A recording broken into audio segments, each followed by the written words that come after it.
All right, it's finally time to talk about TJ Watt.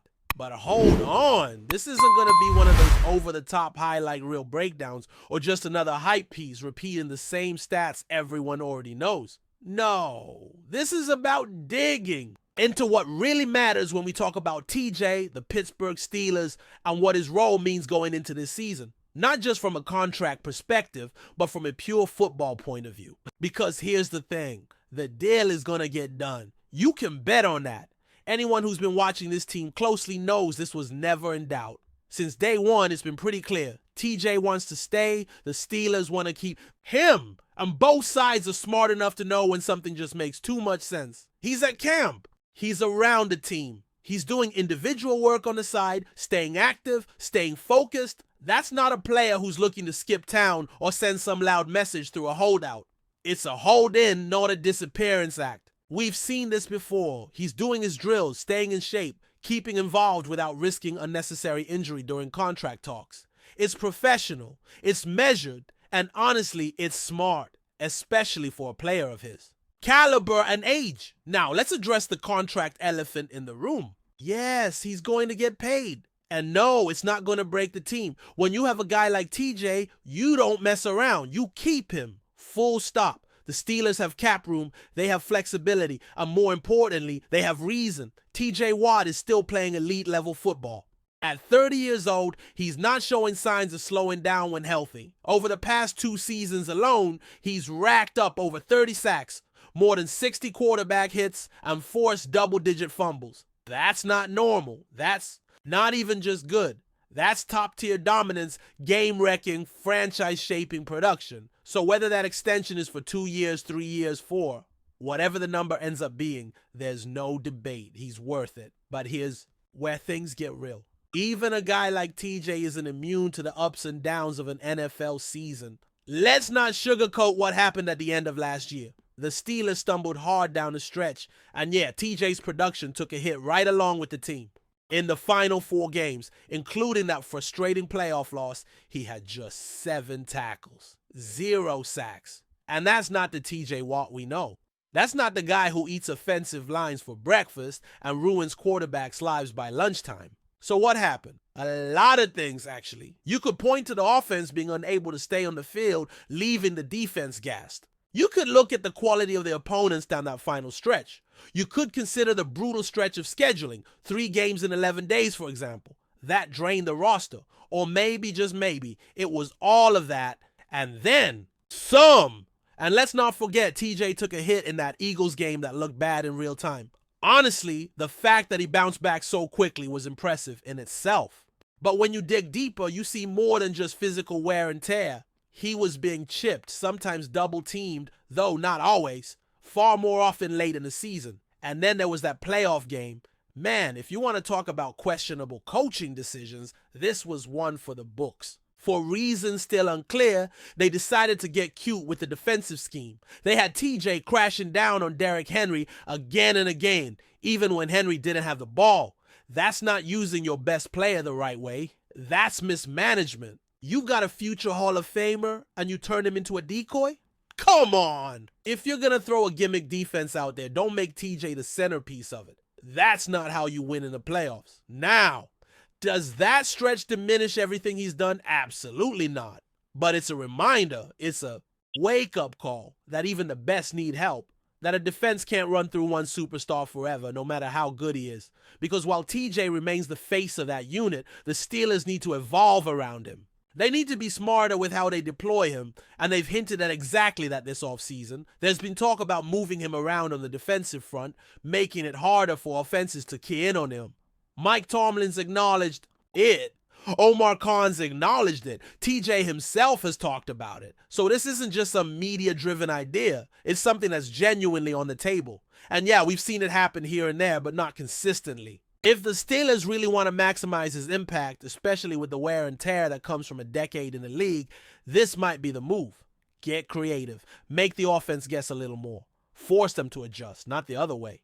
Around. But let's be honest here. And this might not be what some people want to hear. I don't think it's going to stick. Not because it's a bad idea, but because it's not just about TJ, it's about the rest of that defense. Because as much as we like to talk about him, The Steelers' problems late last season weren't just about number 90 not showing up on the stat sheet. It was about how predictable the defense had become. It was about a front that couldn't generate consistent pressure from anywhere else. You double Watt, and the rest of the line just vanished. That's not on him. That's on the system, the personnel, and the lack of adaptability. And let's be real, Steelers fans, especially in Pittsburgh, we've gotten lazy. Yeah, I said it. We've been spoiled by having a superstar edge rusher, and we've come to expect miracles every single week. So when things go south, we don't really analyze. We don't look at the film or question the play calls. We just say, why didn't TJ blow the play up? Or why haven't I heard his name in 15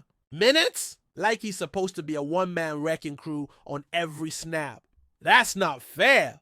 And more importantly, it's not football. Even the greats need help. And that brings us to the rest of this defense. Because it's been a long time coming, but the Steelers have been trying unsuccessfully in some cases to generate more interior pressure. Cam Hayward has been a monster year after year. No question. He deserved every bit of his All-Pro recognition. But he's not Superman. He can't carry the inside and cover for everyone else. If the pass rush is only coming from the edges, and more specifically, only from TJ, you're not fooling anyone. Teams will double him, chip him, slide protections, whatever it takes. And that's the end of that. They'll walk him just like a baseball team intentionally walks a power hitter. It's that simple. So the key isn't asking TJ to do more. It's about getting more out of everyone else. If guys like Keanu Benton step up, if DeMarvin Leal takes a leap, if the linebackers start blitzing with real intent, suddenly TJ becomes even more dangerous because the offense can't just key on him. You start mixing in some pressure from other areas, and now the offensive line has to make decisions. That's when TJ gets free. That's when he does his thing. That's when the game changes. This is what makes the conversation around his role and contract so important.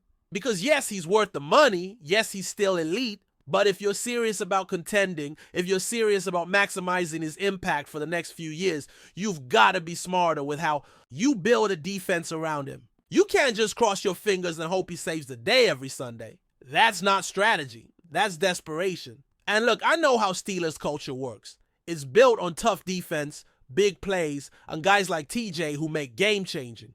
Moments happen, but even legends need structure. Even legends need a supporting cast. So whether this extension gets signed tomorrow or in a few weeks, the bigger question is, what are the Steelers going to do to make sure TJ is in position to dominate every time he's on the field?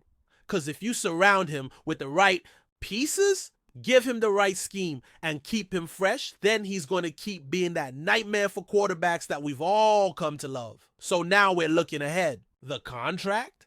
Like I said, it'll get done. You don't let a guy like TJ Watt walk. You don't even think about it. That kind of production, that level of leadership, that presence on and off the field, you pay for that. Not just because of what he brings statistically, but because of what he means to the locker room, the defense, and the standard that Pittsburgh pretends to uphold. He's one of the last links to what this franchise used to be. Physical, smart, tough.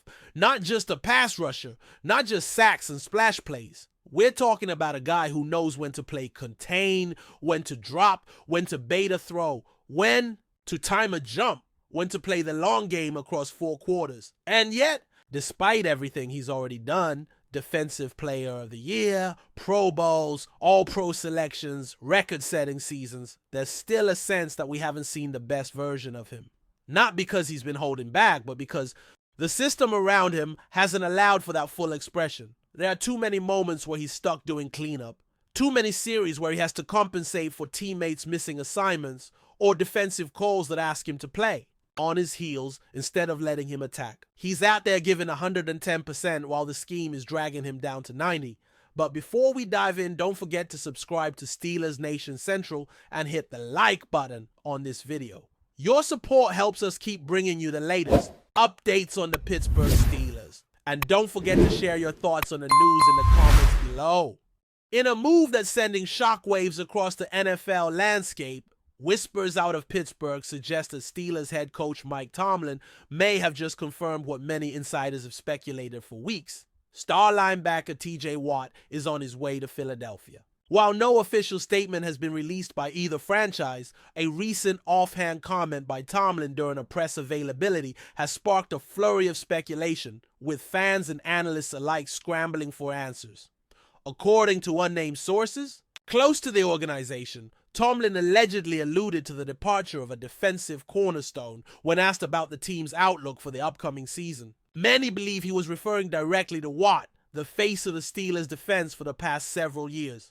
Although Tomlin didn't mention Watt by name, insiders claim the implication was unmistakable. The rumored trade to the Eagles, if true, would mark a seismic shift for both teams. Philadelphia, already boasting a formidable defensive front, would be adding one of the league's premier pass rushers to its arsenal. Watt is three-time All-Pro and 2021 Defensive Player of the Year, has been a relentless force off the edge, tallying 87.5 sacks in his career so far. His potential pairing with Haason Reddick and Jalen Carter could instantly elevate the Eagles to the top of every defensive power ranking. On the Steelers side, the speculation raises more questions than answers. What could they possibly receive in return for a talent like Watt? Draft picks, a marquee offensive piece. Some believe the move signals a rebuild, or at the very least a significant roster reshuffling. Tomlin, known for his steady leadership and no-nonsense style, might be looking ahead to the long-term future of the franchise. While no trade has been officially announced and league offices have yet to confirm any paperwork, the mere possibility of Watt in midnight green is enough to stir the pot. Until more details emerge, this remains in the realm of rumor. But in the NFL, where there's smoke, there's often fire. That's it for this update. If you enjoyed the video and want to keep receiving exclusive news about the Pittsburgh Steelers, make sure to subscribe to Steelers Nation Central and give this video a like. We always look forward to hearing your comments and opinions. See you in the next video.